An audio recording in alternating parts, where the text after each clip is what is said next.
Hi there, this is Jacqueline with Nickel and Dime Decor, and it's time to introduce a new quilt. That's always so exciting, isn't it, to get to see if you want to make this new quilt. This is a, let's see, what are the measurements? It's a jelly roll quilt. You use a jelly roll. And it's a 49.5 by 53. So it could be a real good baby quilt. It could be a lap quilt. This is for a graduating senior out of high school.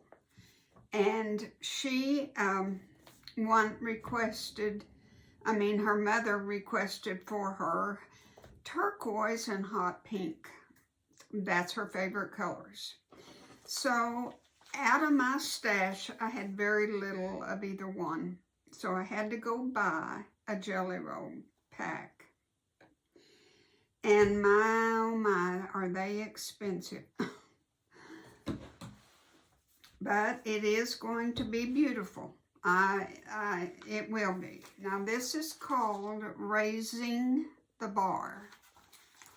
And here is a picture of it.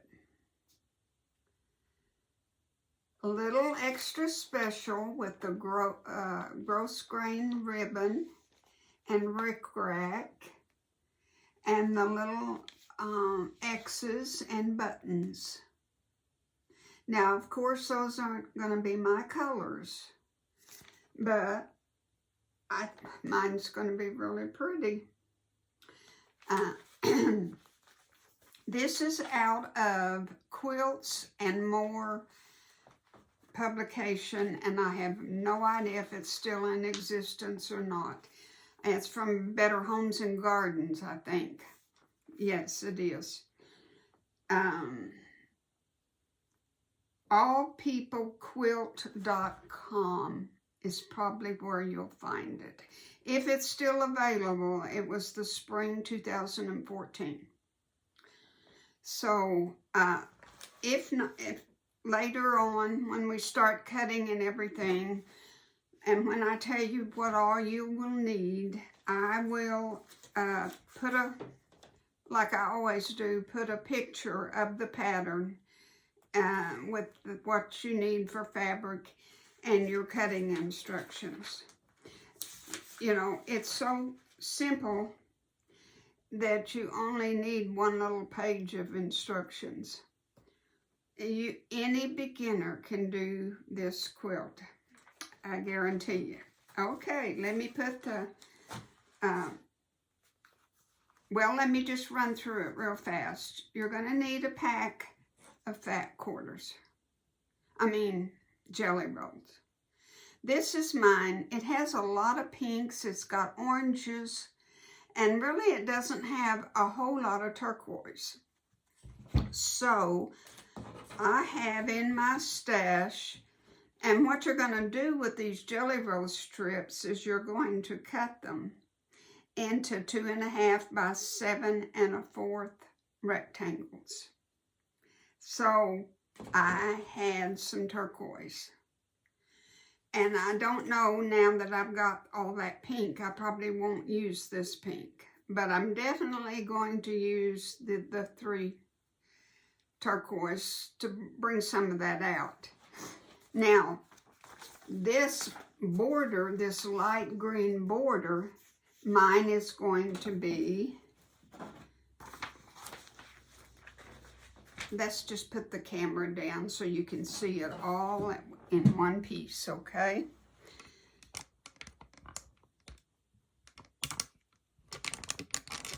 Instead of me trying to show you.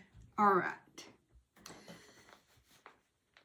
For this outside border, this is what I'm going to use. And that will really bring out her turquoise. So that's going to be my outside border. This great big, it looks like it's 5.5, 6 inches. And then I'm going to use I think I am. That's what I'm planning, but things change. I think I'll add some white ribbon on this turquoise. There's no white hardly at all in this whole quilt. And I think maybe by the time you get to those borders, you can use, you can use a little white.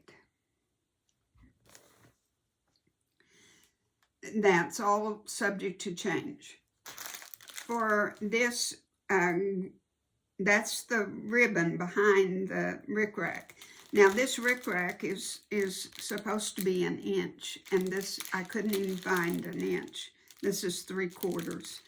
So I'm gonna see if I can just go on Amazon and find some rickrack. But it goes over this white ribbon. And then your little X's are going to be this fabric. And see, you have a little bit, see their green polka dot? It's in between all of these rows. And the green polka dot is the X's. Well, this is going to be my green polka dot. I know this is hard to vision, but that's what I'm going to use. This is going to be my backing. It's just a solid, well, it's not a solid, but I think that'll be a wonderful backing. All right. And that's it. Now I can tell you the measurements. One roll of jelly roll,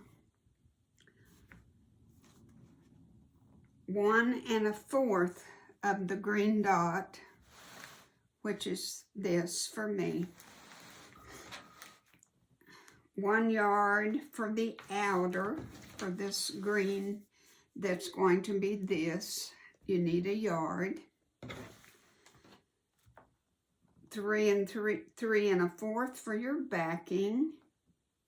You need your batting, of course. 5 1/3 yard of 1 inch gross grain ribbon. And I might change and go with the turquoise if I can find it. 5 1/3 yards of rickrack. And I don't know what my color choices will be if I don't use this pink. I'll just have to look around for that. And of course you need some fusible webbing, Pellon, whatever you want to use for your X's.